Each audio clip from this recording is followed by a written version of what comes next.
क्रांति की शुरुआत जो है वो दूसरों से उम्मीद रखकर नहीं होती है। क्रांति की शुरुआत होती है खुद क्रांति बनने से।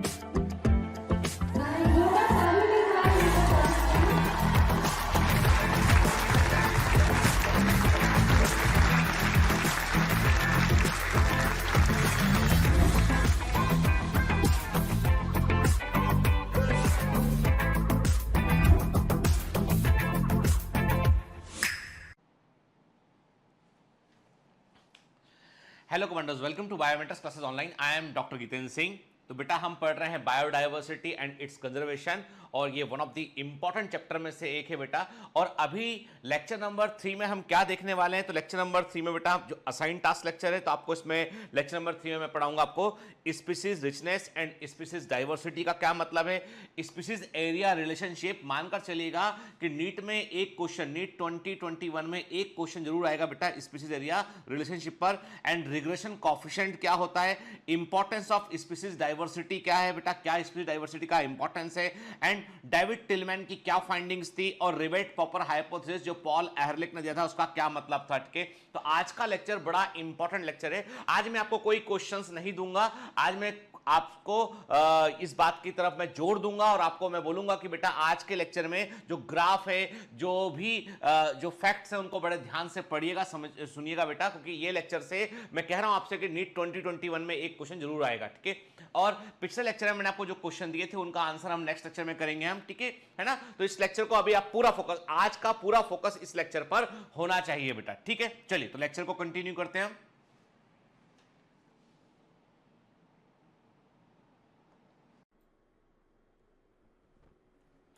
Hello commanders, welcome to biometrics classes online. I am doctor Jitendra Singh.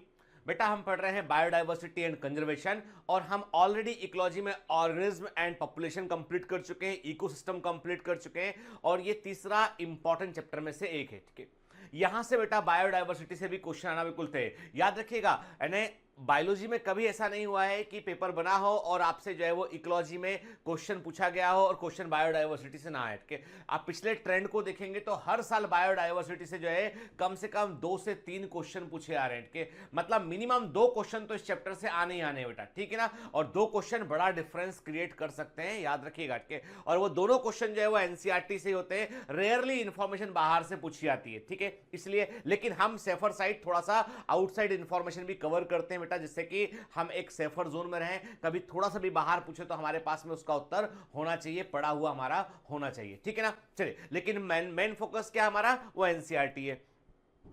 तो पिछली 2 क्लास में क्या देखा, हमने देखा कि बायोडाइवर्सिटी का सिग्निफिकेंस क्या होता है। कि हमने देखा कि बायोडाइवर्सिटी जो है वो उसका ग्रेडियंट, मतलब किस प्रकार से बायोडाइवर्सिटी बढ़ती है, किस प्रकार से घटती है, और कैसे हमने देखा कि अलग अलग जगह पर क्लाइमेटिक जोन के अकॉर्डिंग, ज्योग्राफी के अकॉर्डिंग बायोडाइवर्सिटी में हमको डिफरेंस देखने मिलता है। सबसे अधिक बायोडाइवर्सिटी हमको ट्रॉपिकल रेन फॉरेस्ट में देखने मिलती है। ठीक है, जैसे जैसे हम इक्वेटर से पोल की तरफ जाते हैं बायोडाइवर्सिटी में कमी आती जाती है। ठीक है, चलिए अब मैं आपसे जो है कुछ क्वेश्चन यहां पर करूंगा, आपको बताना ये है मेरे को, आप ये बताएंगे कि तैयार है ना, कि बताएंगे आप मुझे कि रॉबर्ट मे का नाम क्यों फेमस है, कि इन्होंने क्या बताया था साथ के, इन्होंने ऐसा क्या बताया था कि इनका नाम प्रसिद्ध है। के and what is the significance of Robert may, Robert मे ने क्या बताया था, बताइए आपके। अब देखो मैंने ये क्वेश्चन को अलग तरीके से पिछली क्लास में पूछा था, अभी मैं क्वेश्चन चेंज करके पूछ रहा हूं।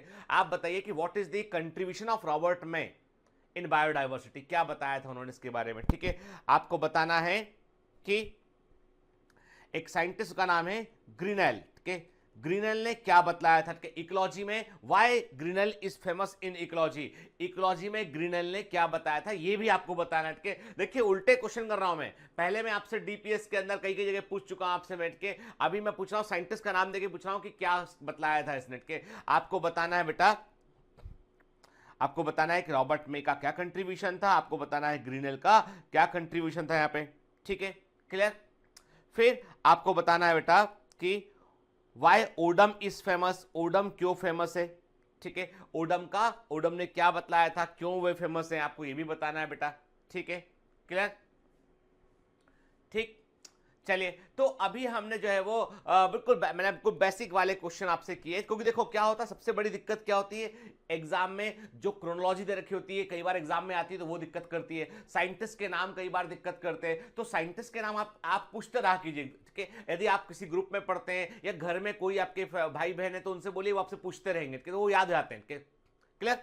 चलिए, तो अभी हम पिछली क्लास में बात कर रहे थे बायोडायवर्सिटी के ऊपर। तो मैंने आपसे कहा था बेटा कि देखिए, आप एक ही तस्वीर के दो पहलू देखिए, एक तरफ हरियाली है, बकायदा रेनफॉल है, हरा हरा सब कुछ दिखाई पड़ रहा है, एक तरफ सूखा पड़ गया, ठीक है। तो मतलब कई बार जो है वो क्लाइमेटिक चेंज जो होते हैं ना, बड़े पैमाने पर जीवों को अफेक्ट करते हैं। तो मैंने आपसे कहा था, मैंने आपको बताया था कि वाई, मैंने आपसे कहा था कि क्या कारण है कि ट्रॉपिक्स में biodiversity as compare to temperate zone अधिक होती है। तो इसके बाद हमने कुछ निष्कर्ष निकाले थे, हमने कुछ कंक्लूजन निकाले थे कि वाइट ट्रॉपिकल जोन में जो उष्णकटिबंधीय क्षेत्र होते हैं, इक्वेटर के आसपास वाला एरिया होता है, वहां पर बायोडायवर्सिटी अधिक क्यों है as compare to the temperate zone. तो हमने कहा था कि जो स्पीशीशन है it is a function of time, के जितना अधिक लंबा समय मिलेगा उतना लंबा इवोल्यूशन आगे बढ़ेगा और उतने प्रकार की वैरायटीज बनेंगी। क्योंकि इक्वेटोरियल फॉरेस्ट में सीजनल वेरिएशन कम से कम होते हैं और इसलिए वहां पर जो प्रजातियां डेवलप हो रही होती है, जो इवॉल्व कर रही होती है, उन्हें अधिक लंबा समय मिलता है और इसलिए जो है वो मोर वैरायटी देखने मिलती है आपको। फिर यह भी कहा था हमने कि जो इक्वेटोरियल फॉरेस्ट होती है उनकी प्रोडक्टिविटी अधिक होती है, उनकी उत्पादकता अधिक होती है, इसलिए वो अधिक नंबर ऑफ स्पीसीज को वो जो है वो उनके ऊपर वो डिपेंडेंट रह सकती है, अधिक नंबर ऑफ स्पीसीज को वो फूड प्रोवाइड कर सकता है ना।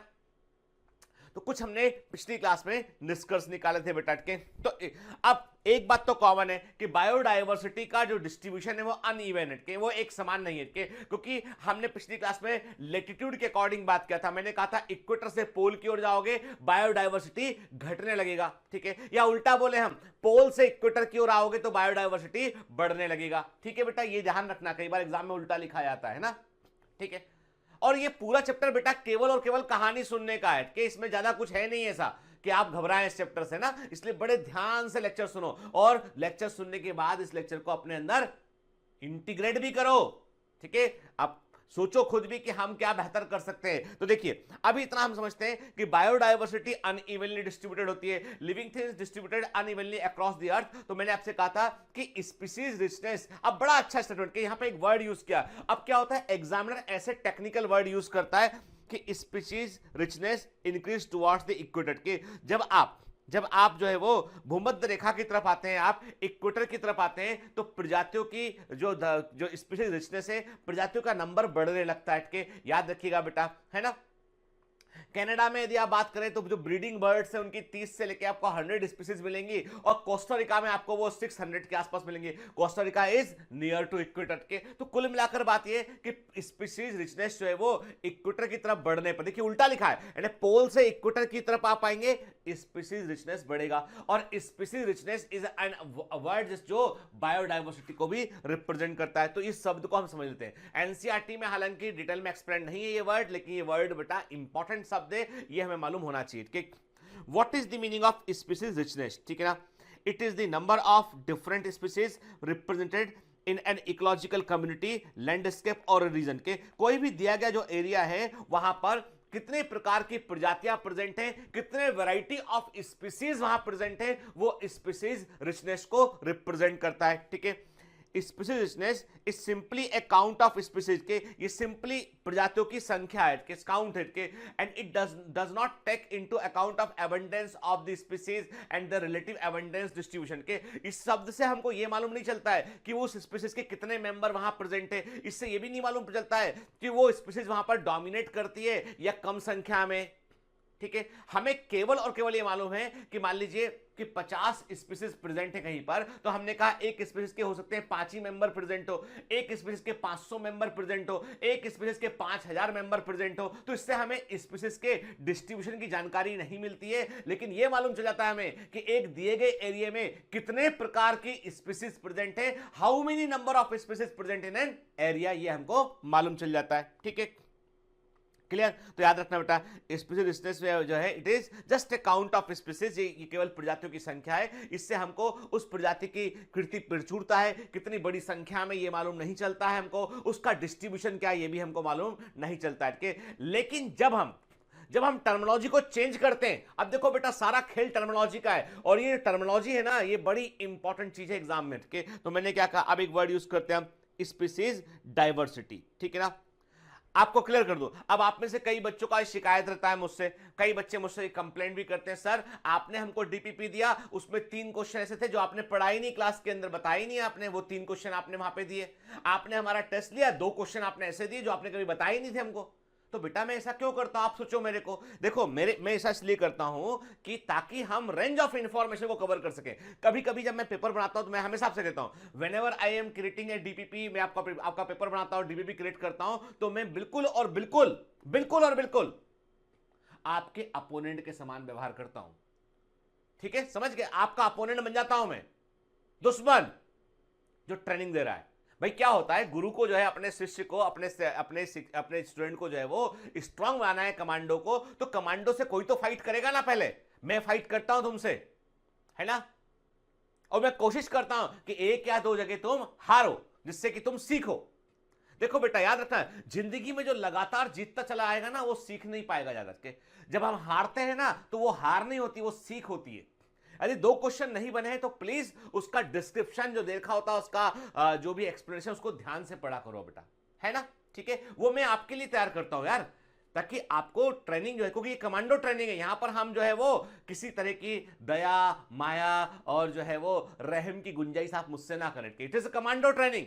कमजोर दिल वाले इसमें भाग ना लें, जो मजबूत हृदय के लोग हैं ना, वो साथ डटे रहें, क्योंकि जीत तो तय है हमारी, हमको जितना ही है, हमारे पास कोई दूसरा विकल्प नहीं है। चलिए, तो अभी मैंने क्या कहा आपसे, एक मैंने वर्ड बताया आपको स्पीसीज रिचनेस। तो मैंने कहा कि species richness just number of प्रजातियों की, हमको नंबर ऑफ स्पीसीज की जानकारी मिलेगी। लेकिन जब हम टर्म चेंज करते हैं, स्पीसीज डाइवर्सिटी वर्ड यूज करते हैं हमके, तो यहां पे क्या होता है, हम स्पीसीज रिचनेस की भी बात करते हैं और स्पीसीज की इवननेस की बात करते हैं, कि उसका डिस्ट्रीब्यूशन किस तरह का है, कहां पे किस संख्या में वो प्रेजेंट है, ये भी मालूम बात चल जाती है। जब हम स्पीसीज डाइवर्सिटी की बात करते हैं, तो वहां पे कितने प्रकार की स्पीसीज प्रेजेंट है और उनका इवननेस क्या है, उनकी संख्या डिस्ट्रीब्यूशन किस तरह का है, कहां पे सम डिस्ट्रीब्यूशन है, कहां पर विषम डिस्ट्रीब्यूशन है, कहां पर इवन है, कहां पर नहीं है वोट के, ये मालूम चल जाता है। तो दोनों वर्ड के बीच का मामूली अंतर है बेटा, याद रखना इस चीज को, ठीक है ना, क्लियर। चलिए, अब आते हैं हम जो है लौट के एनसीईआरटी पर लौट करते हैं। एनसीईआरटी ने एक जो है वो एक बड़े प्रसिद्ध जो है जोग्राफर है, जर्मन नेचुरलिस्ट है, जर्मनी के बड़े प्रसिद्ध व्यक्ति थे ये, प्रकृति विज्ञान के ज्ञाता थे, और जो है इनकी ज्योग्राफी में काफी इंटरेस्ट था इनका नाम था अलेक्जेंडर वॉन हम्बोल्ट के। अलेक्जेंडर वॉन हम्बोल्ट का जन्म जो है 4 सितंबर 1769 में हुआ, और इनकी डेथ जो है वो 6 मई को 1859 में के। हालांकि हम इनका जन्म और मृत्यु को याद रखने की जरूरत नहीं है, लेकिन इतना बताया आपको टेंटेटिवली किस सदी में ये प्रेजेंट है, ठीक है। तो अलेक्जेंडर वॉन हम्बोल्ट ने पहली बार बताया कि भैया देखो ऐसा है, स्पीसीज रिचनेस। अगेन देखो मैंने आपको क्यों बताया रिचनेस के बारे में, क्योंकि एनसीईआरटी ने सीधा ये वर्ड यूज किया है विदाउट एक्सप्लेनिंग दिस वर्ड। तो जब सीधा एनसीईआरटी ने वर्ड यूज किया है, इट मींस कि you should know about that word के। In some places the NCERT behaves like a syllabus, ठीक है, तो हमें वो जानना जरूरी है। इसे बोलते हैं बेटा कि हम एनसीईआरटी की बिटवीन द लाइंस पढ़ना कहते हैं। तो हमको हम्बोल्ट ने बताया पहली बार कि देखो भाई ऐसा है कि ये चूंकि ज्योग्राफर थे ये, तो नई नई जगह पर जाना, उसको एक्सप्लोर करना, वहां पर वेजिटेशन को देखना, उसको नोट डाउन करना, किस तरह के एनिमल प्रेजेंट है उनको बारे में जानना, किस तरह की चिड़ियाएं प्रेजेंट है, तो वो प्रकृति के बारे में, वहां की ज्योग्राफी के बारे में, लैंडस्केप के बारे में जानकारी रखते थे उठ के। तो अब यहां पर अच्छा एक वर्ड मैंने यूज किया अभी, लैंडस्केप। इकोलॉजी में लैंडस्केप वर्ड का मतलब क्या होता है, और ये मैं आपको ऑर्गेनिज्म एंड पॉपुलेशन में बता चुका हूं। मैं आपको बताया था ऑर्गेनिज्म होता है, पॉपुलेशन होती है, फिर ऐसी कई सारी पॉपुलेशन से जो है बायोलॉजिकल कम्युनिटी बनती है, फिर बायोलॉजिकल कम्युनिटी फिजिकल एनवायरनमेंट से इंटरेक्ट करती है, इकोसिस्टम बनता है, और उसके बाद क्या बनता है, उसके बाद ऐसे कई सारे पैचेस ऑफ इकोसिस्टम, कई सारे इकोसिस्टम एक पैच में प्रेजेंट होते हैं, तो उस जगह को हम लैंडस्केप कहते हैं। वहां पे different patches of ecosystem present होते हैं, ठीक है ना। और उसके बाद बड़ा इकोसिस्टम जो बनता है, जिसकी नेचुरल बाउंड्री होती है, उसे हम बायोम कहते हैं, और ऐसे कई बायोम जहां पर होते हैं उसे हम बायोस्फीयर कहते हैं। तो हमको क्या बताया, हम्बोल्ट ने बताया कि जैसे जैसे मैं अधिक से अधिक एरिया एक्सप्लोर कर रहा हूं कि वैसे वैसे मुझे नंबर ऑफ स्पीसीज बढ़ती हुई दिखाई पड़ती है, लेकिन एक लेवल के बाद नंबर ऑफ स्पीसीज नहीं बढ़ पाती है। तो हम्बोल्ट ने क्या बताया, देखो पहले तरीके से समझते हैं कि हम्बोल्ट ने बताया कि हम्बोल्ट ने कहा कि देखो भाई ऐसा है कि हम बिल्कुल सिंपल सी बात कर रहे हैं कि ये मान लीजिए कि एक हम ग्राफ तैयार कर रहे हैं, हमने कहा ये हम एरिया है जिसको हम एक्सप्लोर कर रहे हैं लगातार के, और ये क्या है ऊपर वाला वाई एक्सिस क्या है, वो स्पीसीज है जिसको हम जो है लगातार देख रहे हैं। तो इन्होंने कहा जैसे जैसे हम जो है वो अधिक से अधिक एरिया कवर करते चलते हैं, वैसे वैसे स्पीसीज का नंबर बढ़ता रहता है, प्रजातियों का नंबर बढ़ता रहता है, ठीक है, वैसे वैसे प्रजातियों का नंबर जो है वो बढ़ता रहता है, ठीक है। और एक लेवल के बाद एरिया अधिक बढ़ जाने पर भी नंबर अधिक नहीं बढ़ पाता है। तो इन्होंने क्या बताया, इन्होंने कहा कि जैसे से आप एरिया बढ़ाएंगे तो अप टू अ लिमिट, एक सीमा तक एरिया, अधिक से अधिक एरिया एक्सप्लोर करने पर आपको नंबर ऑफ स्पीसीज अधिक देखने मिलेंगी, स्पीसीज रिचनेस बढ़ता हुआ दिखाई पड़ेगा अप टू अ लिमिट, एक सीमा तक, ठीक है, क्लियर। इसे हम बोलते हैं कि this is the connection between the species richness and the area के क्षेत्र। तो देखिए आपके सामने मैं स्क्रीन पर दिखा रहा हूं, कुछ ग्राफ दिखा रहा हूं। पहला ग्राफ में हम बटरफ्लाई को देख रहे हैं, तो मैंने कहा जैसे से हमने एरिया बढ़ाया, बटरफ्लाई का नंबर बढ़ा, कि बटरफ्लाई का नंबर जो है बढ़ा, यहां से बढ़ता बढ़ता ये बढ़ा, और एक लेवल के बाद वो अब आगे नहीं बढ़ पा रहा है। फिर हमने जो है वो रेप्टाइल्स की बात की, तो हमने क्या देखा, हमने कहा कि नंबर जो है बढ़ता बढ़ते नंबर इसका ऐसे बढ़ा, इसका एरिया बढ़ाने के। हमने चमगादड़ की बैट की बात की, हमने कहा देखो इससे नंबर बढ़ा, इसका ऐसे हो गया। फिर हमने क्या देखा, वर्ड्स की बात की, हमने कहा वर्ड्स का नंबर जो है वैसे बढ़ के। कुल मिलाकर आप देख रहे हो कि एक एरिया बढ़ाने पर एक सीमा तक, तो एक लेवल तक तो जो है वो स्पीसीज की संख्या बढ़ती चली जाती है, उसके बाद वो आगे नहीं बढ़ पाती है, क्लियर, ठीक है। तो ये स्पीसीज और एरिया का आपस का संबंध है के, चलिए इसे बोलते हैं हम स्पीसीज एरिया रिलेशनशिप कहते हैं, और this is very very important for this year examination. बेटा इंपॉर्टेंट है मतलब है, ठीक है, ठीक है, याद रखना, बिल्कुल नहीं भूलना है इसको, मैं बोल रहा हूं बेटा आईएमपी है तो आईएमपी है ये। साउथ अमेरिका के जंगलों में, कहां पर इन्होंने स्टडी किया, इन्होंने साउथ अमेरिकन जंगल में के, दक्षिणी अमेरिका के जंगल में ये गए, फॉरेस्ट में गए, बड़े फॉरेस्ट में गए के। अलेक्जेंडर वॉन हेमवोल्ड ने देखा कि observe that within a region, एक क्षेत्र में species richness increased with increasing the explore area, जैसे जैसे वो अधिक से अधिक एरिया को खोजते चले जा रहे हैं, उसके बारे में जानकारी जुटा रहे हैं वो, तो उन्हें ऐसा लगता है कि प्रजातियों की संख्या बढ़ती चली जा रही है। क्या लिखा है बेटा, देखो एनसीईआरटी की लैंग्वेज में पढ़िए, इसको लिखा है within a region species richness increased, के एक क्षेत्र में प्रजातियों की संख्या लगातार बढ़ती चली जाती है with increasing the explore area, जैसे से हम अधिक से अधिक एरिया एक्सप्लोर करते हैं, अधिक से अधिक एरिया को समझने की हम कोशिश करते हैं के, but only up to a limit, एक सीमा तक, ठीक है। In fact the relation between species richness and area for a wide variety of taxa, angiosperm birds, चमगादड़ bats, fresh water fishes turn out to be rectangular hyperbola के। हमने जितने भी ग्राफ देखे थे पहले वाले सारे ग्राफ क्या थे, रेक्टेंगुलर हाइपरबोला के समान दिखाई पड़ रहे थे। Graph like this is the rectangular hyperbola के। तो हमें ऐसे ग्राफ जो है वो दिखाई पड़ रहे थे। तो हमने क्या कहा, हमने कहा कि चाहे कोई भी हम जो है वो, चाहे हम एंजियोस्पर्म की बात करें, हम चाहे वर्ड्स की बात करें, हम चाहे चमगादड़ की बात करें, हम बैट की बात करें, चाहे फ्रेश वाटर फिश की बात करें, हर बार ग्राफ एक जैसा ही मिल रहा है। आप यदि देखिए कि मामूली फर्क है। आप ग्राफ देखिए, बटरफ्लाई का ग्राफ देखा हमने, रेप्टाइल्स का देखा हमने, लिजार्ड्स का देखा हमने, बैट्स का देखा हमने, बर्ड्स का देखा हमने के, तो आपको ऑलमोस्ट के देखिए थोड़ा बहुत फर्क है ग्राफ में, लेकिन ऑलमोस्ट पैटर्न वही है। रेक्टेंगुलर हाइपरबोला वाला ग्राफ आपको देखने यहां पर मिलता है। वेरी वेरी इंपॉर्टेंट, ग्राफ का शेप भूलना नहीं है हमको के, आईएमपी, ठीक है।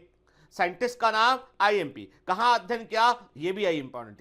क्या पाया इन्होंने पाया साउथ अमेरिका के जंगलों में, इन्होंने हमवर्ल्ड ने देखा, पाया उन्होंने कि जैसे से वो अधिक से अधिक एरिया एक्सप्लोर कर रहे हैं, नंबर ऑफ स्पीसीज बढ़ रहा है, स्पीसीज रिचनेस बढ़ रहा है अप टू ए लिमिट, ठीक है। और ग्राफ मिल रहा है रेक्टेंगुलर हाइपरबोला, ठीक है। देखिए दिस दी है ना, स्पीसीज एरिया रिलेशनशिप को ये शो करता है, ठीक है। ग्राफ बेटा जीरो से शुरू नहीं होगा, जीरो स्पीसीज नहीं होती, कहीं भी से भी एरिया शुरू करोगे कुछ ना कुछ प्रजातियां वहां पर प्रेजेंट होंगी, क्लियर है ना। तो हमें ये ग्राफ देखने मिला यहां पे, देखिए ना।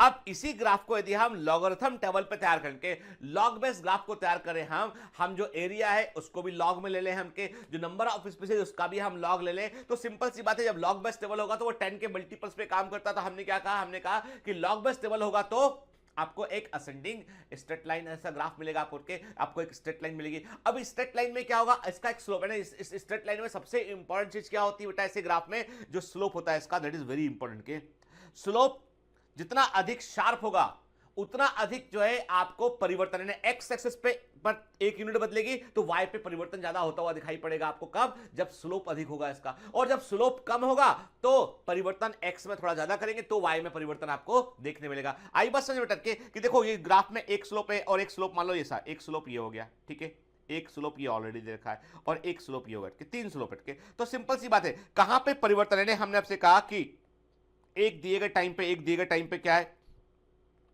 ये लेवल क्या मिनट के, यहां पे ये था, यहां पर ये था, यहां पे के, ठीक। अगले दिए गए टाइम पर परिवर्तन देखा हमने यहां पे, तो कहां परिवर्तन ज्यादा दिखाई पड़ रहा है आपको, देखिए कहां पे आपको जो है वो परिवर्तन, यदि हम इसको जो है वो एक ट्राइंगल में ले तो हमने कहा यहां पे हमको इतना परिवर्तन दिखाई पड़ रहा है, यहां पर हमको जो है परिवर्तन कितना दिखाई, यहां पे हमको इतना परिवर्तन दिखाई पड़ रहा है के, और यहां पे हमको चेंज कितना दिखाई पड़ रहा है, हमको इतना चेंज दिखाई पड़ रहा है के। तो ये जो है ये जो स्लोप है, स्लोप जो है वो बड़ा इंपॉर्टेंट चीज होती है यहां पे। ये बता रहा है आपको ये कि जो है जितना शार्प स्लोप होगा उतना अधिक आपको परिवर्तन देखने मिलेगा, ठीक है। तो हमने कहा एरिया बढ़ाने पर मोर नंबर ऑफ स्पीशीज देखने मिलेगी, कि इसका मतलब ये है कि जो, ठीक है, मैथमेटिक्स नहीं पढ़ा रहा हूं ना फिजिक्स पढ़ा रहा हूं, के मैं बता रहा हूं आपको कि जब आपने जो रेक्टेंगुलर हाइपरबोला ग्राफ था, सिंपल ग्राफ था, जो उसको आपने लॉग बेस टेबल में कन्वर्ट किया तो you got a straight line, के असेंडिंग स्ट्रेट लाइन में आपको उस लाइन का अपना एक ढाल है, उसका एक स्लोप है, के and this slope is very important thing. क्योंकि देखो मैंने अभी शेड करके दिखाया आपको मिनट के कि स्लोप में यदि कम स्लोप होगा तो एक पॉइंट से अगले पॉइंट पे आप एक्सेस पे आए तो वाई का परिवर्तन आपको कम देखने मिल रहा है, मैंने इसको ग्रीन से शेड कर दिया है, ठीक है। एक पॉइंट से अगले पॉइंट पर आए दूसरे वाले में देखो ग्राफ नंबर ए बोला मैंने, बी बोला, सी, के तीन लाइन है हमारे पास, के इसमें ए का स्लोप कम है, सी का स्लोप ज्यादा है, तो परिवर्तन कहां अधिक देखने मिल रहा है आपको, परिवर्तन आपको जो है वो अधिक देखने मिल रहा है सी वाले में, ठीक है। और स्लोप को हम यहां पर z से रिप्रेजेंट करते हैं, कि z लेटर से हम स्लोप को रिप्रेजेंट करते हैं, ठीक है, क्लियर। देखिए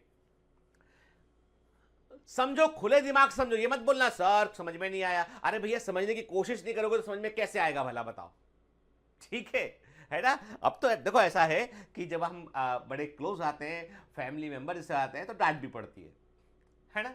तो मेरी डांट को लेके आप बड़ा चिंता मत किया कीजिए कि सर डांटते भी है, हाँ ठीक है। और देखो बेटा सिंपल सी बात है कि मुझे नहीं मालूम कि आप मेरे बारे में क्या सोचते हैं, अच्छे ही सोचते होंगे, लेकिन मैं एक बात क्लियर कर दूं आपसे कि मैं बिल्कुल यही सोचता हूं कि मैं ही एग्जाम देने जा रहा हूं, मैं यही सोचता हूं कि आप मेरे बच्चे हैं, मैं यही सोचता हूं कि आप मेरे बच्चों के जैसे हैं, आप मेरे जो है वो भाई बहन के जैसे, कि जो भी जो आपको मानना के, आप मेरे फैमिली मेंबर के जैसे हैं और आपका सिलेक्शन होना ही चाहिए, यही मैं सोचता हूं।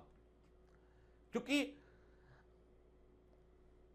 मैं आपको मुफ्त में नहीं पढ़ा रहा हूं, आपको मेरा ऋण उतारना है, गुरु दक्षिणा देना है बेटा, के और वो सिलेक्शन के रूप में देना है आपको, समझ गए ना बात को आपके। मैं आपको, नहीं तो आप जीवन भर ऋणी रहेंगे, याद रखिए कि आप एक बात दिमाग में बांध लीजिए कि आप इस ऋण को नहीं उतार पाएंगे, जीवन भर ऋणी रहेंगे, और ऋण को उतारने का एक तरीका है आपका सिलेक्शन, ठीक है, और वो मुझे चाहिए। क्लियर? प्रॉमिस करो, पक्का वाला प्रॉमिस, यस लिखो, चलो पक्का प्रॉमिस, ठीक है।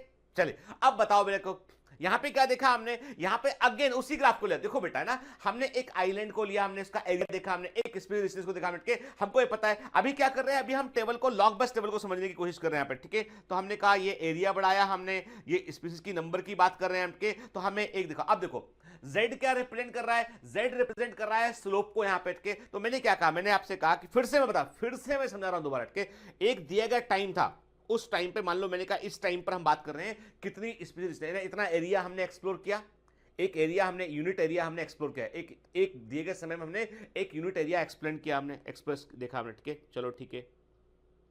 हमने क्या देखा, कितनी प्रजातियों का नंबर बढ़ा, हमने इसको ऐसे शेड किया हमने, के हमने ग्रीन से शेड किया, हाँ इतना नंबर बढ़ गया, यानी जो परिवर्तन आया वो इतना परिवर्तन आया, कि हमने ट्राइंगल शो किया कि इतनी संख्या में स्पीसीज यहाँ पे बढ़ गई, के और यहाँ पे हमने दूसरे वाले में देखा, हमने तो क्या देखा, हमने देखा यहाँ पर कितना बढ़ गया बेटा, इसके अकॉर्डिंग यदि हम बात करें यहाँ पे तो क्या बढ़ा, ठीक है। ये हम बात करें यहाँ पे तो हमने क्या देखा कि जिस स्टार्टिंग लेवल शुरू किया था ज्यादा एरिया बढ़ गया, हमें बढ़ा कि नहीं बढ़ा है इसका, ठीक है, ये ए है और ये बी है, ठीक है।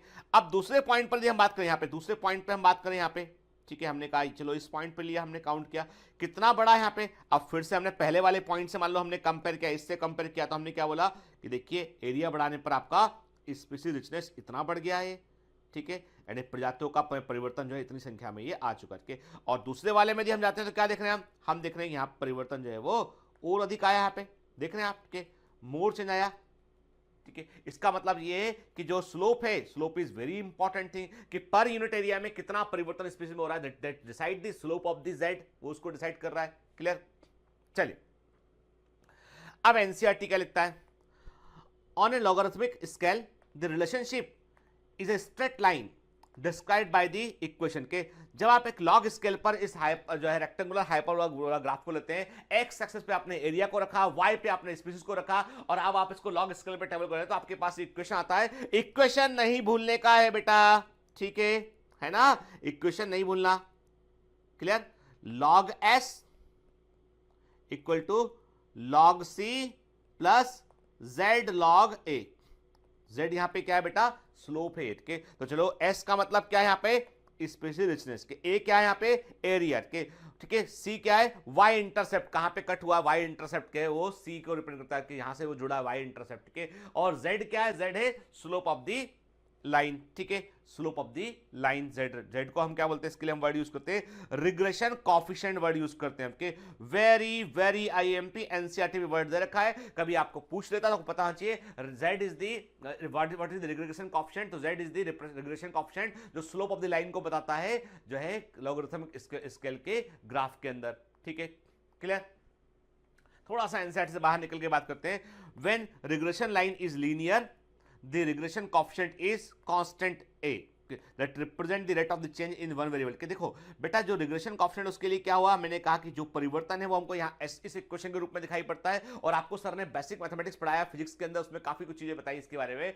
y equal to ax plus B, this shows the कि रिग्रेशन कॉफिशिएंट में क्या में परिवर्तन कैसे हमको देखने मिलता है। मतलब जो यदि a में परिवर्तन होगा, जो एरिया में यदि परिवर्तन एक परिवर्तन होता है, तो y में कितना परिवर्तन आपको देखने मिलेगा वो आपको मालूम चलता है, ठीक है। तो ये स्लोप को तय करता है, this shows the slope of the regression line के। आप देख रहे हैं आपको कि ये क्या है, ये है Y intercept, this is the C Y inter, ये वाई इंटरसेप्ट है बेटा, ठीक। ये स्लोप को शो करता है, देखो ट्रायंगल बना के शो किया जैसे मैंने आपको बताया था, ठीक है। क्लियर? चलिए तो यहाँ पे C हमेशा क्या होता है, इट्स ए कांस्टेंट, क्योंकि y इंटरसेप्ट तो एक बार ग्राफ वहां पहुंच चुका है, एक कांस्टेंट होता है, depend upon the unit used to area measurement के। अब डिपेंड करता है कि आप अब देखो y इंटरसेप्ट का मतलब ये कि कितने एरिया। अब आप बोलोगे सर ये y इंटरसेप्ट का मतलब क्या हुआ, इसका मतलब ये हुआ कि आपका एक निश्चित संख्या में स्पीसीज तो ऑलरेडी शुरू से प्रेजेंट रहेगी एक एरिया पर। आपने बोला चलो हम पर किलोमीटर स्क्वायर में काउंटिंग शुरू करते हैं, कि जीरो तो कोई पैमाना नहीं होगा ना भाई, जीरो में क्या स्पीसीज होगा, के आपने कहा 1 किलोमीटर स्क्वायर, 2 किलोमीटर स्क्वायर के, उसमें आपने एरिया पता किया तो कितनी स्पीसीज संख्या मालूम है वो आपको मालूम चलेगा। तो y इंटरसेप्ट प्रेजेंट है कि यहाँ पे के, जो आपको क्या बता रहा है, जो आपको सिंपल सा बता रहा है ये कि हमने जो एरिया जो भी एरिया की यूनिट तय की थी हमने, वहां पर नंबर ऑफ स्पीसीज को वो शो कर रहा है, ठीक है ना। क्लियर? ये क्या है, ये हो गया आपका A हो गया बेटा, ये आपका S हो गया आपका, ये C हो गया आपका, और ये लाइन हो गई Z यहाँ पे, ठीक है ना। S क्या हो गया बेटा, स्पीसीज की संख्या, A क्या हो गया एरिया, C क्या हो गया y इंटरसेप्ट, और Z क्या हो गया slope of the straight line, जो लॉगरिथम स्केल पे जो स्लोप है उस लाइन के को बता रहा है, जिसे हम रिग्रेशन कॉफिशिएंट कहते हैं, ठीक है। Z की वैल्यू सबसे इंपॉर्टेंट है। What is Z? Z is the regression coefficient. What is Z? Z is the slope of the line. What is Z? Z is the change, कि एरिया बदलने पर कितना परिवर्तन होता है स्पीसीज की संख्या में, दैट इज द Z, ठीक है। और इसका वैल्यू बड़ा इंपॉर्टेंट के, तो value of Z lies in the range of 0.1 से 0.2 होता है बेटा, ये आंकड़ा भूलना नहीं है। अब कैसे निकाला, क्यों निकाला, इसमें नहीं जाएंगे हम यहाँ पे। अभी सिंपल सी बात है कि ये डेटा हमें भूलना नहीं है कि आप मोस्ट ऑफ दी, यदि आप इन नॉर्मल किसी भी एरिया में यदि आप जाएंगे और आप देखेंगे कि चाहे वो प्लांट हो, चाहे वो एनिमल हो, चाहे वो मोलास्कन हो, कोई भी हो, के उसके लिए जो RZ वैल्यू का जो मान आता है वो आता है 0.1 से 0.2 आता है, ठीक है, रिगार्डलेस टेक्सोनॉमिक ग्रुप और द रीजन के। कोई भी रीजन हो, चाहे ब्रिटेन हो, चाहे कैलिफोर्निया हो, चाहे न्यूयॉर्क हो, कहीं पर भी हो, यदि आप देखेंगे तो प्रकृति ने बड़ी यूनिकनेस से बताया रखा है इसको कि रिग्रेशन लाइन जो है, slope of the regression line are amazingly similar के, इनका वैल्यू 0.1 से 0.2 के आसपास मिलता है, ठीक है ना। आई बात समझ के। तो आप क्या देखते हैं, आप देख रहे हैं कि चाहे वो एरिया कोई भी हो, चाहे वो एरिया ब्रिटेन का हो, चाहे कैलिफोर्निया का हो, के अब आप बोलोगे सर ये कैसे पॉसिबल है, अभी आप बोल रहे थे कि नंबर की ट्रॉपिक्स में अधिक बायोडाइवर्सिटी होती है। अरे भाई सिंपल सी बात है कि ट्रॉपिक्स में शुरुआत यानी जो सी किया ट्रॉपिक्स में हो सकता है 100 से आपने शुरू किया और एक एरिया बढ़ाने पर आपको 200 मिला, ठीक है। जब आप टेम्परेट में बात कर रहे हैं आपने 10 से शुरू किया 20 मिला, ठीक है। आप पोल्स पे जाके बात कर रहे हैं, यदि आप जो है आर्कटिक सर्कल में जाके बात कर रहे हैं, आपने जो है वो 1 से शुरू किया 2 मिला आपको, के तो परिवर्तन तो उतना ही हो रहा है ना, स्लोप तो उतना ही रहेगा ना। नंबर्स की वैल्यू बदल गई है, बस इतनी से नंबर्स की वैल्यू बदल गई। समझने की कोशिश करो, क्योंकि आपके दिमाग में क्वेश्चन उठना चाहिए कि यदि प्रजातियों का डिस्ट्रीब्यूशन अनइवन है तो ये जेड लाइन एक कैसे मिल रही है हमको, ये 0.1 से 0.2 ही मिल रही है हमको सब जगह पे, ऐसा कैसे पॉसिबल है? ऐसा इसलिए पॉसिबल है बेटा कि एक एरिया में नंबर ऑफ स्पीसीज कितना है, उससे उस एरिया को बढ़ाने पर नंबर ऑफ स्पीसीज कितना बढ़ रहा है, उस परिवर्तन को ये लाइन बतला रही है, ठीक है। तो ट्रॉपिक्स में आपने शुरुआत की 100 से और 1 किलोमीटर में होगी स्पीसीज 200। टेम्परेट में शुरुआत की आपने 10 से, 1 किलोमीटर में होगी 20। आर्कटिक सर्कल में आपने क्या किया, आपने देखा जो टुंड्रा फॉरेस्ट में देखा, आपने क्या देखा, आपने 1 से शुरू की और 1 किलोमीटर में आपको दूसरी स्पीसीज मिल गई। तो चेंज कितना हो रहा है? वही हो रहा ना परिवर्तन, डबल हो रही है, डबल हो रही है। और डबल का आप लगाएंगे लॉग स्केल तो आपको एक जैसे ही मिलेगा वो तो ऑलमोस्ट, ठीक है ना। Got my point? पक्का? चलिए अब देखिए आप है ना, अब हमारे पास जो है this is one of the important graph हमारे सामने आ गए यहां पे के लॉग। देखो बेटा यदि ये लॉग स्केल पर नहीं होगा तो ग्राफ होगा रेक्टेंगुलर हाइपरबोला होगा, s इक्वल टू सी ए और पावर z के। c क्या है यहां पर बेटा, y जो है s क्या है, स्पीसीज का नंबर है, स्पीसीज डिस्टेंस को रिप्रेजेंट करता है, a क्या है एरिया है, c क्या है y इंटरसेप्ट है और z क्या है रिग्रेशन लाइन के लाइन का ढाल है उठ के। और जब आप लॉग स्केल पे लेके जाएंगे आप तो log s equal to log c plus z log 8 के। ये दोनों इक्वेशन आपको भूलना नहीं है बेटा, ये IMP है ना और ये भी IMP। क्लियर बेटा? ठीक है, चलिए ग्राफ इंपॉर्टेंट है।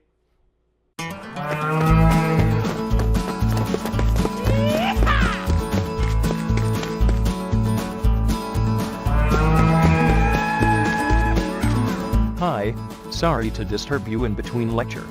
But it's important to inform you. You should download Biomentors app from Google Play Store. We need your support, so please take subscription to become an official commando of Biomentors. Bye bye. Continue your lecture.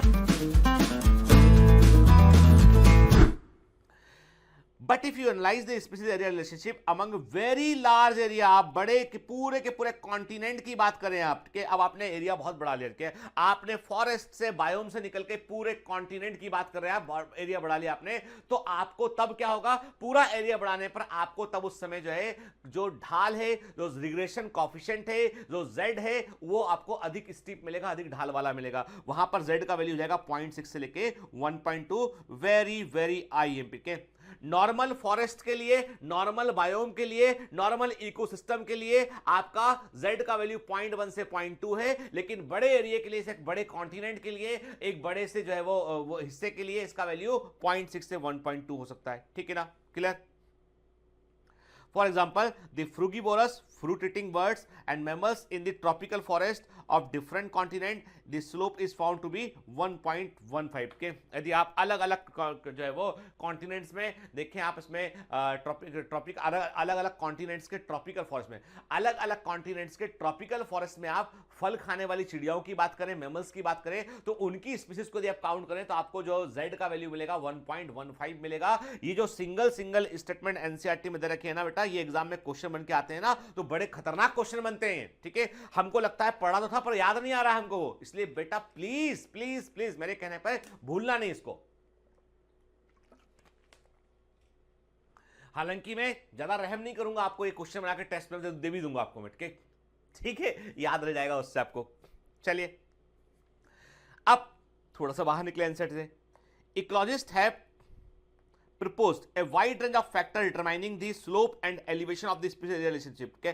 अभी हमें कुछ छिपे हुए question की ये जो संबंध है ये कैसे, मैंने आपको एक तो राज बताया मैंने आपको कि ये वैल्यू एक जैसी क्यों आ रही थी अलग अलग जगह पे के, वो मालूम चला हमें। अभी हम बात करते हैं कि जो इकोलॉजिस्ट कहते हैं कि कि जो स्पीसीज एरिया रिलेशनशिप है, उसका जो स्लोप है, उसका जो एलिवेशन है, यानी उसका बढ़ता चले जाना, ये कई सारे फैक्टर पर निर्भर करता है। और ये फैक्टर जो होते हैं ये वास्तव में क्या होते हैं? ये फैक्टर होता है कि बेसिकली ये फैक्टर इसमें क्या क्या इंक्लूड होता है, इसके अंदर इंक्लूड होता है कि कितने प्रजातियां अंदर आ रही हैं, इमिग्रेशन कितना हो रहा है उनका, कितनी प्रजातियां जो है वो एक्सटिंक्ट हो रही है, कितनी प्रजातियां जो कितनी स्पीशीज जो है वो खत्म हो रही है इनके, और फिर छोटे और बड़े एरिया में डिस्टर्बेंस किस तरह का। अब फॉर एग्जांपल अब आपने क्या किया, अमेजॉन का फॉरेस्ट धू धू कर जल रहा है, अमेजॉन के फॉरेस्ट में आग लगी हुई है, ठीक है, और उस आग लगी होने के कारण अब आप क्या कर रहे हो, आप स्पीशीज गिनने कब पहुंचे आप, जब वहां आग लग चुकी थी। उसके बाद आपने बोला कि भैया ये आग लगा जंगल है, चलो हम स्पीशीज गिनते, चलो हम भी बनते हम बोल्ड, मे भी हम बोल्ड, ठीक है, मे भी चौकीदार तो बहुत कर लिया हमने, अब मे भी हम बोल्ड करके हम क्या किए, हम पहुंच गए फॉरेस्ट के अंदर और वहां जाके हमने कहा चलो गिनते हैं स्पीशीज के। हमने कहा अरे अमेजॉन के फॉरेस्ट में तो कुछ है ही नहीं है, अरे आग लग चुकी थी दादा वहां पे, उसके बाद तुम पहुंचे वहां पे, देखो सब जला पड़ा हुआ है, एनिमल ही मर गए बहुत सारे के, कहीं छूट के कहीं और शिफ्ट हो गए एनिमल, तो डिस्टर्बेंस था उस एरिया में। तो देयर आर फैक्टर कि कई सारे जो है वो ऐसे अर्थक्वेक आ गया कहीं पर के, कोई ज्योग्राफिकल घटना घट गई कहीं पर के, तो उसके चलते कई बार ऐसा होता है कि परिवर्तन हमको देखने मिल सकते हैं यहाँ पे, ठीक है, ठीक। फिर प्रेडेटर प्रे डायनामिक्स क्या है यहाँ पे के, अब वहां पर जो है वो क्या हुआ कि वहां पर अचानक से जो बाहर से जीव के आने पे शिकारी एनिमल का संख्या बढ़ गया, तो जो शिकार था वो कम हो गया, शिकार कम हो गया, शिकारी एनिमल को फिर फूड नहीं मिल रहा है, वो भी माइग्रेट कर कहीं और चला गया। तो कई सारे ने कितने जीव प्रेजेंट हैं वहां, फूड चेन किस तरह का है, there are lots of factor, एक सिंगल फैक्टर यहां पर नहीं होता है। जीवन ऐसा ही कॉम्प्लिकेटेड है बेटा, जिंदगी जो है कभी भी आसान नहीं होती है, आसान नहीं होती है। जिंदगी भी एक मैट्रिक्स से समा होती है, बहुत सारे लोग मिलेंगे लाइफ में, अप्स आएंगे, डाउन्स आएंगे, सुख मिलेगा, दुख मिलेगा, तकलीफ होगी, अच्छा लगेगा, बुरा लगेगा, के सुनना पड़ेगा। कई लोग आप जब तक आप सफल नहीं है, लोग बाग आपके पीछे भी आपसे 50 बातें करते हैं, सामने मुंह पे बोल देते हैं, डरते भी नहीं है, सामने मुंह पे बोल देते हैं, बोलते हैं हम सच बोल रहे हैं, तुमसे ना हो पाएगा, लोग कह जाते हैं। ऐसे लोगों को आप वो चाहते हैं आपको इंस्टिगेट करना, कि आप जवाब दें, आप लड़ें और लड़ने में अपनी ऊर्जा को बर्बाद करें, आप वो ये चाहते हैं। समझदार आदमी क्या करेगा, don't give any answer to these people, avoid them and give them answer. ऐसा उत्तर दो, इतना मजबूत उत्तर दो कि मुंह पर तमाचे के जैसा लगे। वो सिलेक्शन आपका, तुमसे ना हो पाएगा ना, कर कर दिखा दो उसको। वही आदमी आपका भक्त बनेगा, आके बोलेगा मैं तो पहले ही कहता था तुमसे ही हो पाएगा, मैं तो पहले ही बोला था तुमसे ही हो पाएगा, पूछो बंटी से, पूछो चिंटू से, कितनी तारीफ तुम्हारी मैं करता था, ऐसे ही बोलेगा। आपका वक्त बदलेगा, लोगों की राय बदलेगी, आपका वक्त बदलेगा, लोगों की राय बदलेगी, याद रखना। चलिए, तो अभी हमने क्या कहा, हमने कहा कि जीवन बड़ा कॉम्प्लिकेटेड है यहाँ पे, तो मैंने कहा कि जो संबंध है ना उसमें कितनी प्रजातियां अंदर आ रही हैं, कितनी प्रजातियों का एक्सटिंक्शन हो रहा है, वहां पे डिस्टर्बेंस किस तरह का है, छोटे बड़े एरिया में किस तरह का डिस्टर्बेंस हो रहा है, शिकार किस तरह का, शिकारी एनिमल किस तरह के, और वहां पे प्रजातियों का आपस में इंटरेक्शन किस तरह का है, ये सब चीजों से डिसाइड करता है। और कितने प्रकार की स्पीशीज शुरू से वहां प्रेजेंट थी, इस पर भी डिपेंड करता है। तो ये सारे फैक्टर डिसाइड करते हैं कि एक एरिया में कितनी प्रजातियां रह सकती हैं, ठीक है, ठीक। अब हमारे सामने जो है क्या दिखाई पड़ रहा है, हम अपने सामने एक जो है बड़ा सा जो है वो एक फोटोग्राफ दिख रहे हैं, बड़ा सुंदर सी हमको एक जो है वो, आपको पता है ये फोटोग्राफ जो है वो अमेजॉन के फॉरेस्ट का फोटोग्राफ है, आग लगने के पहले की तस्वीर है। क्या हम देख रहे हैं जो है हेलीकॉप्टर से लिया गया शॉट है या ड्रोन से लिया गया एक शॉट है, ये पुराना फोटोग्राफ इसलिए मुझे लगता है हेलीकॉप्टर से लिया गया शॉट है, आजकल तो ड्रोन से शॉट ले लेते हैं। अब जो है क्वेश्चन ये उठता है कि what is the importance of species diversity to the ecosystem, के यार क्या फर्क पड़ता है, कोई इंसेक्ट आज प्रेजेंट है कल ना रहे प्रेजेंट, ठीक है, हम ये सोच सकते हैं ना भाई। देखो ऐसा है, इंसान बेसिकली ह्यूमन बीइंग सेल्फिश लोग हैं, ठीक है। अरे हम क्या देखते हैं कि जब भी हमें कोई कुछ पूछता है, कुछ करने के लिए कुछ कर रहा है, तो हम क्या सोचते हैं, हम सोचते हैं कि सामने वाले का क्या फायदा हो रहा है इसमें। एक्चुअली क्या होता है कि हम हर चीज को तोलने लगे, हम बड़े व्यापारी समझते हैं अपने आप को, हमको लगता है कि हमारा फायदा किस चीज में, ये हमें देखना है। मुझे भी एक बच्चे ने जो है व्हाट्सएप किया, उसने लिखा कि सर मुझे आपके चैनल के बारे में जानकारी बहुत लेट मिला और मैं 2 साल से तैयारी कर रहा हूं और मैं कोचिंग भी गया हूं, XYZ कोचिंग भी गया हूं, वहां भी मैं पढ़ा हूं, लेकिन मेरा सिलेक्शन किसी कारण से हो नहीं पाया।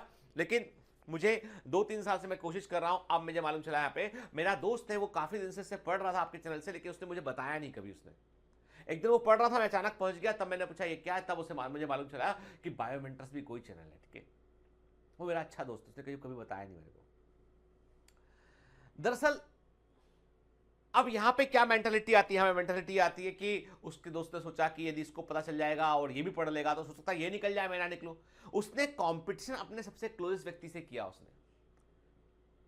ठीक है, उसने क्या किया उसने, और मैं कहता हूं आपसे कि जिंदगी में एक बात याद रखना बेटा कि कभी भी जो है ना, जिंदगी का फलसफा है, देने वाले के पास कभी कमी नहीं पड़ती है, लेने वाले के पास कभी पूरा नहीं होता है।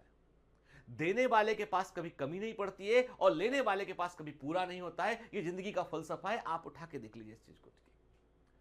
लाइफ में हमेशा जो है वो क्या होता है कि हम छोटे छोटे स्वार्थों से हम चल रहे होते हैं। ठीक है, तो हमारा स्वार्थ है कि मेरा क्या फायदा, मतलब मैं क्यों बताता, उसने बोला उसे, मैं क्यों बताऊं, मेरा क्या फायदा है इसमें। कोई पूछता है तुम ऐसा कर दोगे, मेरा क्या फायदा है इसमें। तो वही तो ये लड़की भी यही पूछ रही, कमांडो मेरी के ये पूछ रही है कि सर इतने सारे इकोसिस्टम में डाइवर्सिटी है, स्पीशीज प्रेजेंट है, तो ये बताओ मेरे को कि हमको क्या फायदा, क्या इंपॉर्टेंस उस चीज का, क्या करेंगे उसका हम। अरे हे इंसेक्ट गायब हो गया तो हो गया, जंगल का एक एनिमल था, कौन सा हमको दूध दे रहा था एनिमल, क्या मिल रहा था हमको, कि नहीं है तो नहीं है, हमारे तो घर बनाएंगे। अभी मैं रास्ते में आ रहा था कार से, जब मैं कार से आ रहा था तो मैंने देखा कि एक जगह पे एक होर्डिंग लगा हुआ बॉम्बे के अंदर। ठीक है, मैं नाम भूल रहा हूं उस कॉलोनाइजर का, बड़ा सुंदर है। बॉम्बे में सी लिंक है एक, वहां से निकल के हम लोग, जैसे मेरा घर जो है वो साउथ मुंबई में है, कि मेरा घर जो है वो अल्टामाउंट रोड पर है साउथ मुंबई में, तो वहां से मुझे सी लिंक पकड़कर आना पड़ता है बांद्रा कुर्ला कॉम्प्लेक्स, बीकेसी में मेरा ऑफिस है, यही मेरा क्लिनिक है, यही मेरा स्टूडियो, यहीं पर मेरा पूरा टीम बैठता है। ठीक है, और एक टीम हम लोगों का जो सपोर्ट टीम जिससे आप बात करते हैं वो अलग जगह पर बैठता है, क्योंकि इतना हमारे पास स्पेस यहाँ पर नहीं, तो वो वैसे ही एक जगह है बॉम्बे से दूर सबर्ब में, वहां बैठता है, क्योंकि उससे हमको थोड़ा कॉस्ट कम गिरता है, इसलिए ताकि जो है वो हम खर्चा चला पाते हैं। ठीक है, आप फैमिली जैसे, इसलिए मैं आपसे क्या बात छुपाऊं उसको। तो अभी क्या है कि मैंने क्या देखा, एक बड़ा सा होर्डिंग लगाया है सीलिंग से, निकलते हैं बाहर से, हल्का है, what about when your neighbours are beautiful birds, 682 bird species is there. कहां पर, जहां पे वो कॉलोनी बना रहा है मूर्ख व्यक्ति। क्या कर रहा है वो, मल्टी स्टोरी बिल्डिंग बना रहा है बहुत बड़ी, के 25-30 मंजिल की बिल्डिंग बना रहा है, इसमें ये पुल वो पुल, और क्या लिख रहा है, वो लिख रहा है कि तुम्हारे बाजू में 682 बर्ड की स्पीसीज रहती हैं पड़ोस में, कितना मजा तुमको आएगा। अरे मजा नहीं आएगा, वो पक्षी सारे भाग जाएंगे, तुम जंगल जितना काट रहे हो, जो कॉलोनी बना रहे हो, उठ के पता नहीं इनको जंगलों में जमीनें कैसे मिल जाती हैं। तो अब जो भी है, मैं इतना और बोलता हूं कि वहां पर जो पक्षी है ना, बस वो 682 तुम्हारा नंबर है ना, वो नंबर 82 बच जाए, ये बहुत बड़ी बात है। क्योंकि आपका कंस्ट्रक्शन चलेगा, आप गड्ढा खोदेंगे, डस्ट उड़ेगा पूरा, यहाँ पे आवाज होगा पूरा उस काट के, पूरा इकोसिस्टम आप वहां का चेंज कर देंगे धीमे धीमे। एक कॉलोनी पहुंची, दूसरी कॉलोनी पहुंच जाएगी, तीसरी कॉलोनी पहुंच जाएगी, ट्रैफिक होगा वहां पे, लोग गाड़ियों से आएंगे जाएंगे, यहाँ पे धुआं होगा, यहाँ पे धीमे धीमे सब कुछ बदल देंगे हम। बिल्डर को यदि मैं बोलूं, उसको आज मैं उस बिल्डर को मान लो मिलता हूं, बहुत बड़ा आदमी वो, उससे क्या बोल पाऊंगा मैं उसको बोलता हूं भैया क्यों बना रहा है वहां पे कॉलोनी, तुमसे क्या मतलब, हमको परमिशन दी सरकार ने, हमारे पास होता है 1.5 करोड़ का एक फ्लैट है, 2 बेडरूम हो, 2 बेडरूम का 2 BHK, दूर कॉलोनी हो, जंगल तरफ कहीं पे।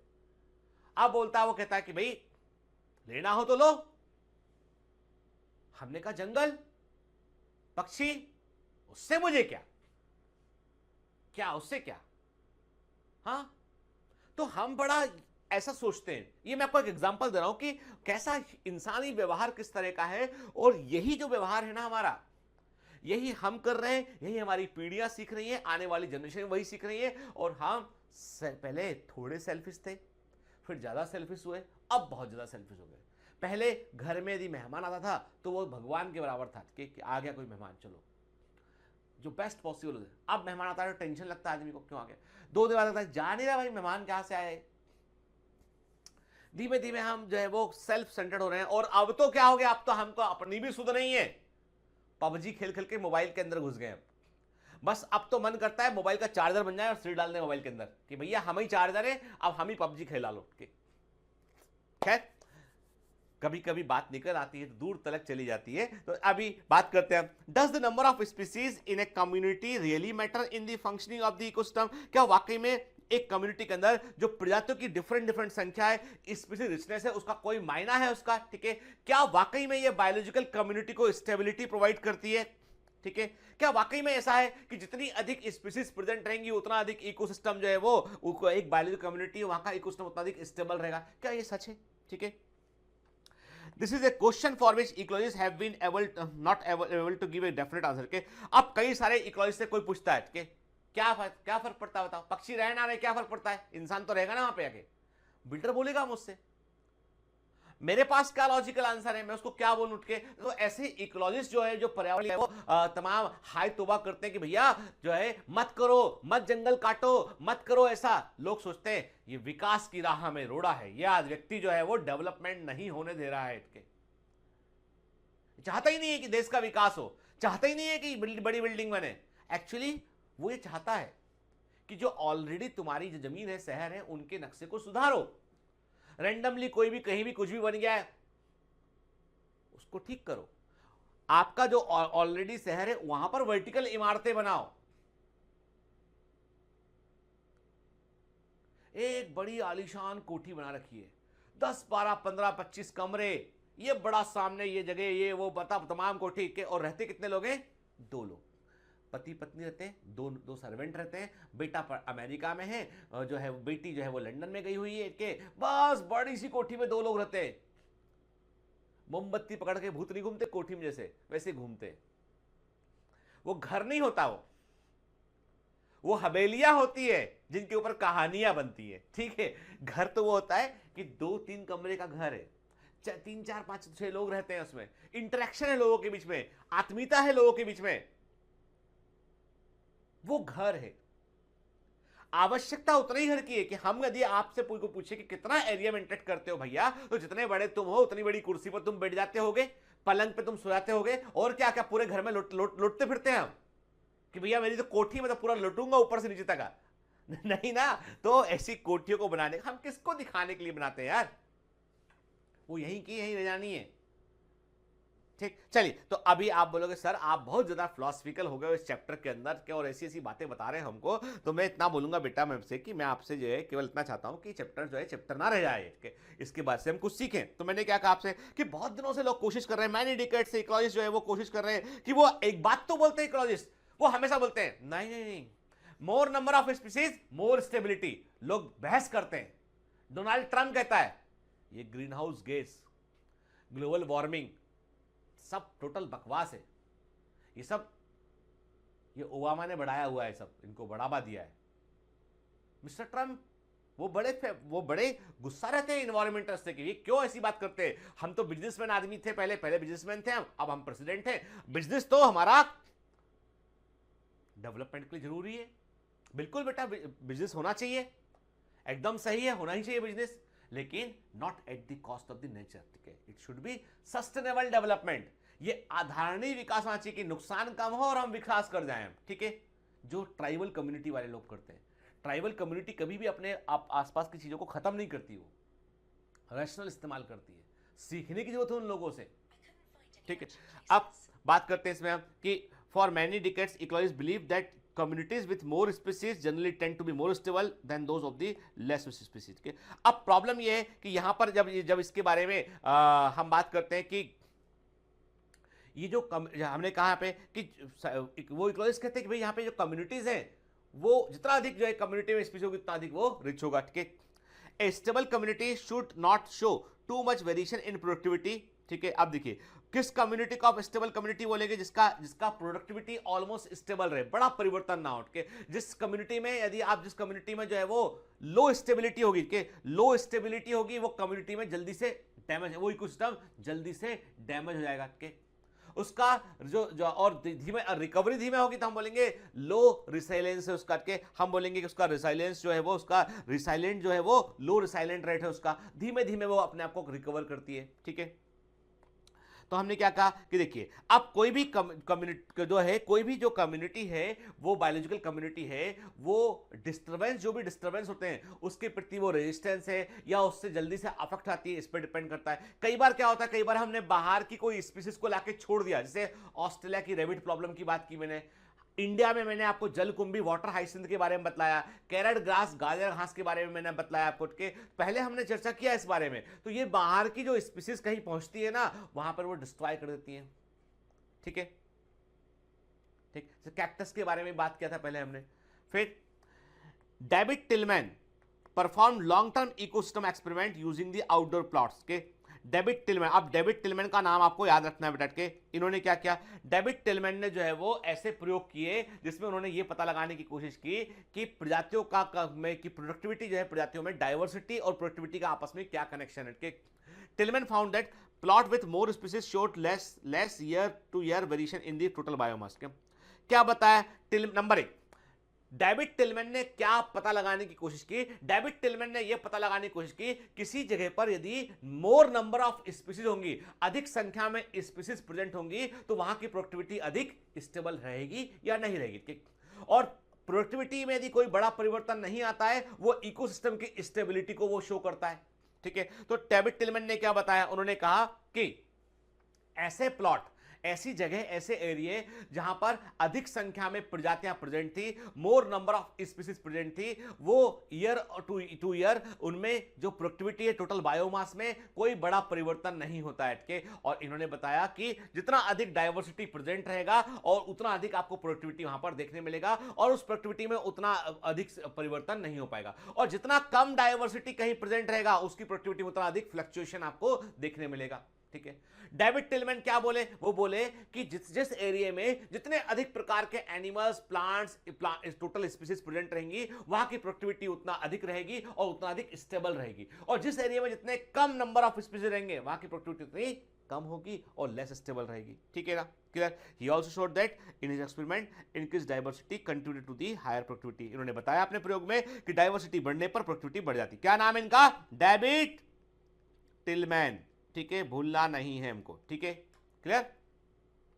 Rich biodiversity is not only essential for ecosystem health but imperative for the very survival of human race on this planet. के जितना अधिक बायोडाइवर्सिटी रहेगा, उतना अधिक वो इकोसिस्टम को स्टेबल रखेगा, और उस स्टेबल इकोसिस्टम से हमको ही फायदा है और हमारे लिए मोर रिसोर्सेज अवेलेबल होंगे। ठीक है, ठीक। देखिए, at a time when we are losing species at an alarming pace, one might ask, देखिए अब इस समय क्या कंडीशन है अर्थ का। यदि मैं आपसे बोलूं कि अर्थ का कंडीशन क्या है, तो क्या वाकई में कई लोग कहते हैं कि जो इकोसिस्टम के लेके जो हल्ला है, वह अर्थ का हल्ला है। लेकिन जिस तेजी से प्रजातियां गायब हो रही है, जिस तेजी से एक्सटिंक्शन हो रहा है, तो क्या वाकई में जो है वो मैटर करता है कि कुछ प्रजातियां यदि गायब हो जाए तो क्या हमारे लिए कोई फर्क पड़ेगा। अगेन उस पहले वाले क्वेश्चन पे लौट के हम आ गए। Would western Ghat ecosystem be less functional if one of its tree frog species is lost forever. के जो हमारे इंडिया में पश्चिमी घाट है, के वेस्टर्न घाट इकोसिस्टम है, वहां पर यदि फ्रॉग की कुछ ट्री फ्रॉग, पेड़ों पर रहने वाले जो मेंढक हैं, ट्री फ्रॉग की स्पीसीज यदि गायब हो जाए, हमेशा के लिए एक्सटिंक्ट कर जाए, तो क्या वाकई में कोई फर्क पड़ेगा। ठीक है, how is our quality of life affected. यदि हम बोलते हैं कि आज हमारे पास हमारी अर्थ पर 20,000 स्पीसीज जो है वो आंट्स की, चींटियों की प्रेजेंट है, यदि ये घट के 15,000 रह जाएंगी तो क्या कोई फर्क पड़ेगा।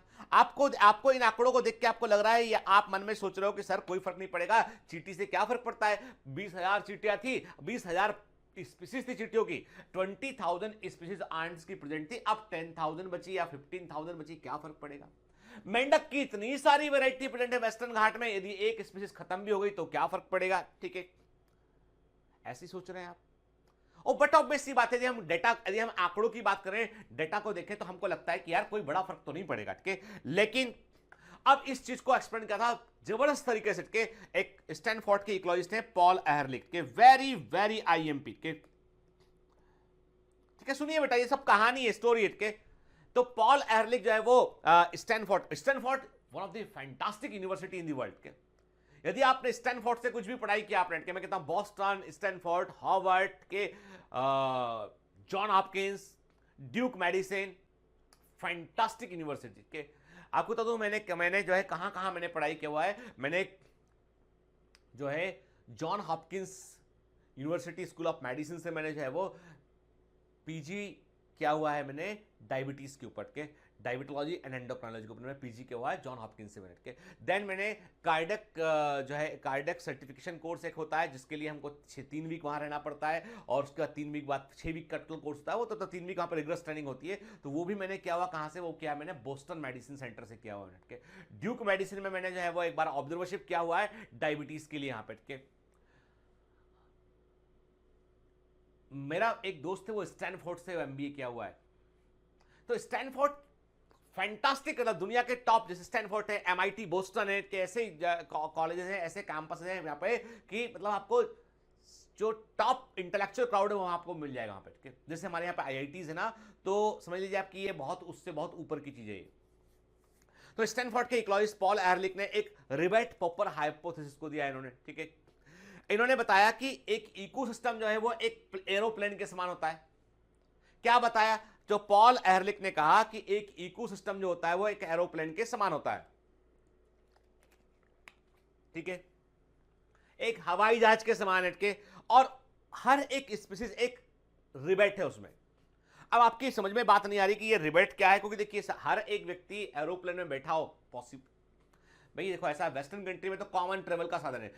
जब मैं यूएसए में था तो एक बार सोचा हमने कि चलो ट्रेन से सफर करते हैं, कहीं ट्रेन का टिकट बुक करते हैं। तो हमने जब नेट पे सर्च किया तो मालूम चला कि अमेरिका में train is much more expensive as compare to the flight. USA में फ्लाइट ट्रेवल करना आपको यूएसए के अंदर एक शहर से दूसरे शहर में वो सस्ता है as compare to train travel. हमारे इंडिया में ट्रेन ट्रेवल जो है वो बहुत ही सस्ता है कि आप जो है वो चाहे तो आपके पास थोड़ा पैसा है तो आप AC 1 में सफर करें, AC 2 में सफर करें, AC 3 में सफर करें, और आपके पास पैसा नहीं है तो लटक जाइए। स्लीपर भी है, वो भी है, लटक जाइए। आएगा टीटी, इधर उधर हो जाएंगे के, उसको देखेंगे, टीटी को घुमा लेंगे, तो वो सब तमाम हम यही तो सीखते देखते हैं अपने आसपास बैठ के। तो हमारे यहाँ, लेकिन वहां तो ऐसा है कि जब आप ट्रेन के लिए आते हैं तो आपको बाकायदा बैग चेक इन करना पड़ता है, के लगेज चेक इन करना पड़ता है। टिकट नहीं है तो आप वहां अंदर रेलवे स्टेशन के अंदर इंटर नहीं कर सकते आपके। There is proper security like. और अभी हमें लगता है कि सरकार को समझ में आया है तो वो गवर्नमेंट भी हमारे रेलवे स्टेशन को सिक्योर बनाने की कोशिश कर रही है, ठीक है। तो अभी हम बात करते हैं कि एरोप्लेन क्या, रिबेट क्या, इसको समझते हैं। चलिए आपके सामने हम देख रहे हैं एक एरोप्लेन के। तो ये एक एरोप्लेन है जिसको एक इकोसिस्टम के समान मान लिया हमने कहा ये पूरा का पूरा एरोप्लेन जो है वो एक इकोसिस्टम है। और ये एरोप्लेन में आपको पता है एरोप्लेन में जो अलग अलग हिस्से हैं इन्हें जोड़ने के लिए क्या होता है? रिबेट लगे होते हैं। आपको सबसे सिंपल एग्जांपल मैं रिबेट का देता हूं कि आप जो जीन्स पहनते हैं ना, जीन्स की जो पॉकेट होती है ना, उस पॉकेट में आप देखना ऊपर तब जो एक मेटल का रिबेट लगा होता है, वो होता है रिबेट, ठीक है। मेटल का रिबेट जो जींस की पॉकेट में लगा होता है ना, पॉकेट में, वो रिबेट होता है बेटा, ठीक है। जिस पे लेवाइस लिखा होता है, ली लिखा होता है, जो भी कंपनी होती है वो फॉर जो भी कंपनी TFU जो भी कंपनी वो लिखा होता है, ठीक है। तो वो रिबेट जींस की पॉकेट के ऊपर, ताकि पॉकेट मजबूत रहे, पॉकेट फट ना जाए, ठीक है, तो वहां पर रिबेट लगा होता है। वैसे ही एरोप्लेन में कई सारे रिबेट लगे होते हैं प्लेन के अलग अलग हिस्सों को जोड़ने के लिए। जैसे हम देखते हैं ये रिबेट, ठीक है, देखिए ये एरोप्लेन का पास से लिया गया फोटोग्राफ है। इसमें हम रिबेट देख रहे हैं कि देखिए इतने सारे रिबेट एरोप्लेन में लगे होते हैं, इससे ये मेटल जुड़ी होती है आपस में, ठीक है। जो भी कार्बन फाइबर मेटल है वो उससे जुड़ी होती है। पूरा एरोप्लेन इन रिबेट से, जैसे होता ना कि हम क्या करते हैं, नट बोल्ट स्क्रू लगाते हैं, यहाँ पे मजबूती के लिए रिबेट लगाते हैं यहाँ पे। तो आप देखिए एरोप्लेन में कई सारी हजारों लाखों की संख्या में रिबेट लगी होती है एरोप्लेन में, ठीक है ना, क्लियर। ये होती है रिबेट, और इन रिबेट से जो है वो प्लेन का पूरे कंपोनेंट जुड़े होते हैं। देखिए फिर से देखते हैं एक बार हम, एरोप्लेन है, ठीक है, ये रिबेट है और ये सिंगल रिबेट देखें, इससे वो जुड़ा होता है, इसे रिबेट है ना, ऐसा दिखाई पड़ता है उठ के। अब पॉल एहरलिच क्या बोलते हैं, वो कहते हैं भैया ऐसा है कि आप ये मानकर चलिए कि एरोप्लेन एक इकोसिस्टम है और उसका हर एक रिबेट जो है वो हर एक रिबेट उसका जो है वो एक स्पीसीज है वो, ठीक है। अब क्या होता है, एरोप्लेन चल रहा है, सवारियां बैठ रही हैं, उतर रही हैं, हर सवारी एक काम करती है, जब भी वो उतरती है तो एक रिबेट निकाल के ले जाती है, ठीक है। समझिए, इमेजिन कीजिए, जब भी कोई उतरा उसने एक रिबेट निकाला, अपने पॉकेट में डाल, ले गए। भैया हमारे, और आपको बता दो कि हमारे इंडिया में तो लोगों की बड़ी भारी, मतलब भगवान जाने कि कौन दिमाग लगाता है, ये इतनी जो है वो ऐसी हैबिट है कई लोगों की कि रेलवे स्टेशन में आप देखिए, रेलवे जो ट्रेन होती है, ट्रेन में जो टॉयलेट होता है उसमें जो जो मग रखा होता है वो भी जाली चेन से बंधा होता है, नहीं तो लोग वो मग ले जाते हैं। फिर जो बल्ब लगा होता है, जो पंखा लगा होता है, एरो जो आपका ट्रेन के अंदर जो फैन लगा होता है उस पर लिखा होता है ये डीसी वोल्टेज पे चलता है, चुरा के मत ले जा भाई, तेरे घर में एसी में चलेगा नहीं ये बल्ब, ठीक है, डीसी से चल रहा है ये, तो इस बल्ब को ले जाएगा घर में जाकर लगाते साथ ही फ्यूज मार जाएगा एक, और यहां का बल्ब खत्म हो जाएगा। फिर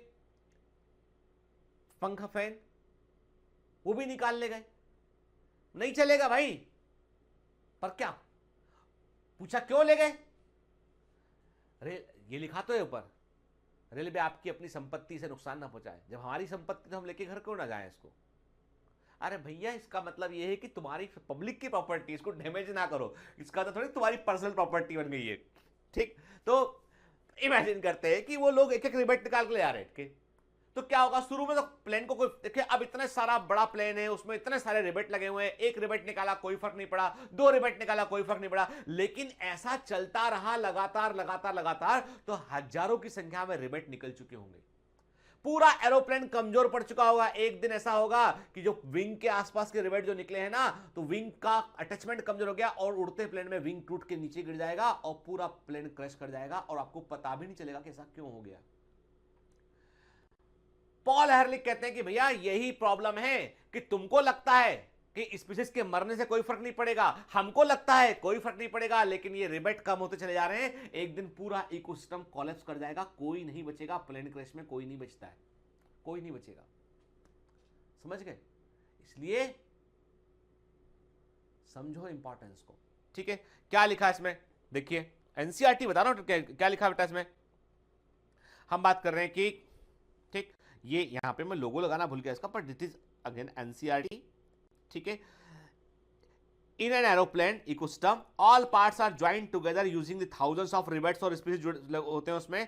if every passenger travelling in it start popping a rivet to take home, के हर आदमी सफर कर रहा है वो एक रिबेट निकाल के घर ले जाए उठ के, causing a species to become extinct. हमेशा मान रहे हैं कि एक रिबेट निकालने का मतलब एक स्पीशीज एक्सटिंक्ट हो गया हट के। It may not affect flight safety, के ये शुरुआत में जो है फ्लाइट की सेफ्टी को अफेक्ट नहीं करेगा। Proper functioning of the ecosystem initially, शुरुआत में आपको पता भी नहीं चलेगा, आपको लगेगा कुछ नहीं हुआ यार, एक ही तो रिबेट निकला है, क्या फर्क पड़ता है, ठीक है, ठीक है। लेकिन but as more and more rivets are removed, जैसे बड़ी संख्या में रिबेट निकलेंगे मतलब मोर नंबर ऑफ स्पीशीज खत्म होने लगेंगी, ठीक है। The plane becomes dangerously weak, तब प्लेन कमजोर हो जाएगा, ठीक है, over a period of time के। और यदि जो है विंग के तरफ जो रिबेट्स है, further more which rebate is removed is may also be critical, कौन से रिबेट निकले ये भी क्रिटिकल है। यदि कोई ऐसी प्रजातियां गायब हो गई हैं जो की स्टोन स्पीशीज है, मैंने आपको बताया था पिछली क्लासेस में कि की स्टोन स्पीशीज क्या होती है, ठीक है। जब हम इकोसिस्टम पढ़ रहे थे मैंने आपको बताया था की स्टोन स्पीशीज जो होती है कम संख्या में होती है लेकिन उनका बड़ा इंपॉर्टेंस होता है और वो उनको हटा देने पर पूरा इकोसिस्टम डैमेज कर जाता है, ठीक है। तो loss of rebate on the wing, जैसे कि आपने एरोप्लेन के विंग्स वाले रिबेट निकाल दिए तो विंग कमजोर होने पर, विंग के टूटने पर पूरा प्लेन क्रैश कर जाएगा। तो की स्टोन स्पीशीज जो होती है वो प्लेन के विंग के रिबेट के समान है, उनको हटा देने पर अधिक असर पड़ेगा, ठीक है। तो ये मोर सीरियस थ्रेट होगा फ्लाइट की सेफ्टी के लिए। और सिंपल सी बात है कि आप देखें कि जो है वो तो इसका मतलब ये कि ऐसा है कि कुल मिलाकर कि ये पूरा इकोसिस्टम एक प्लेन के समान है और उसके रिबेट निकालना मतलब स्पीशीज को हटा देना है और एक समय के बाद पूरा प्लेन जो है वो डेंजरसली वीक हो जाएगा और वो कभी भी कोलैप्स कर सकता है, क्रैश कर सकता है वो, ठीक है, clear.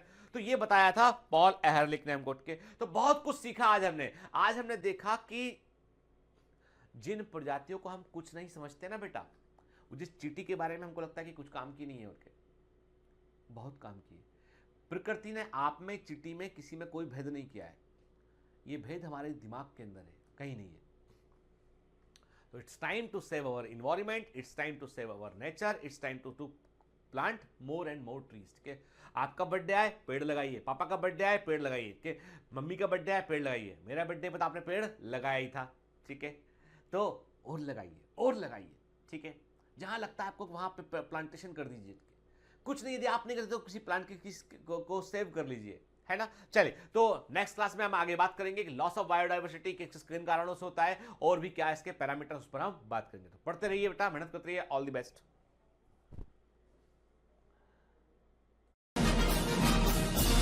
Hi. to become an official commando of Biomentors. Join us at www.biomentors.online. Here you can solve daily practice papers, an online test. You can download performance enhancement sheets. You can track your progress. You can interact with other fellow commandos. Join us and prepare yourself. It's a commando training for your success. Download Biomentors online app from Google Play Store.